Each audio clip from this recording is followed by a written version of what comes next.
Depuis bientôt 7000 ans, ces pierres sont presque indissociables de l'image du département. Il y a 60 ans, on dansait encore au milieu. Les alignements de Carnac et autres dolmens ou cromlechs des rives du Morbihan sont maintenant l'objet de toutes les attentions. Depuis 2012, l'association Paysage des Mégalithes s'est employée à faire classer ce site au patrimoine mondial de l'humanité. Un devoir de préservation, mais pas seulement. On est un territoire qui est déjà très fréquenté. On est le 5e département touristique de France. Je ne suis pas sûr qu'on va doubler notre fréquentation touristique. Mais on va aussi accueillir un autre public, peut-être à d'autres moments, et un public qui aura d'autres intérêts, une autre sociologie, peut-être d'autres moyens financiers aussi, et qui auront de meilleures retombées sur le territoire. Plus à l'ouest, du côté de Saumur, le château de Montsoreau, comme tout le Val-de-Loire, a obtenu dès 2000 son inscription à l'UNESCO.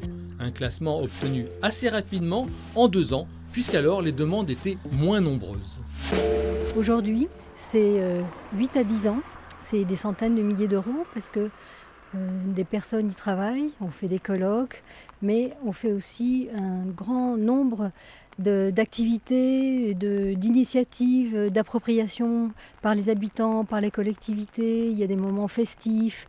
Donc c'est toute une programmation culturelle finalement, la préparation d'un dossier UNESCO.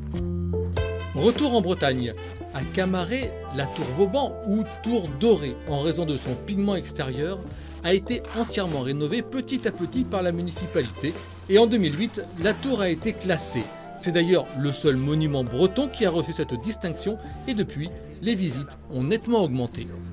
Un seul chiffre, en l'an 2010, on avait ouvert la tour, c'était pas fini, c'était simplement une ouverture de la tour pendant 3 mois. Sur les 3 mois, on a eu 15 000 spectateurs. Et il n'y avait rien à voir. Obtenir un classement n'est pas chose facile, surtout dans le cas des mégalithes du Morbihan, répartis sur plus de 500 sites, au milieu desquels ont grandi des générations de Bretons, des pierres pour certaines intimement imbriquées dans la modernité du présent.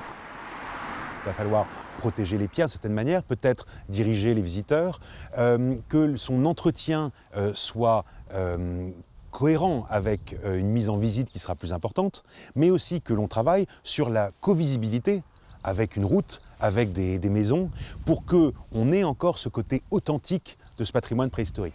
Un comité scientifique présidé par le paléoanthropologue Yves Coppens sera donc en charge de sélectionner les sites morbihanais dont certains sont encore à l'état sauvage. Il va falloir que, aussi bien sur son aménagement, vous voyez tous les arbres qui sont autour, il y ait des travaux, mais aussi sur la protection et la pédagogie, le message que l'on envoie aux visiteurs en disant que ce sont des pierres qui sont très fragiles, qu'il ne faut pas monter dessus, qu'il ne faut pas se frotter parce qu'on abîme des possibles gravures.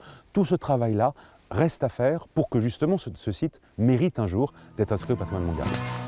La phase de sélection prendra 1 année, le dossier de candidature comporte 4 étapes et pour l'instant, le projet en a passé 2 avec succès. Il reste la délimitation des biens et le plan de gestion pour espérer un jour voir ces monuments définitivement frappés d'immortalité.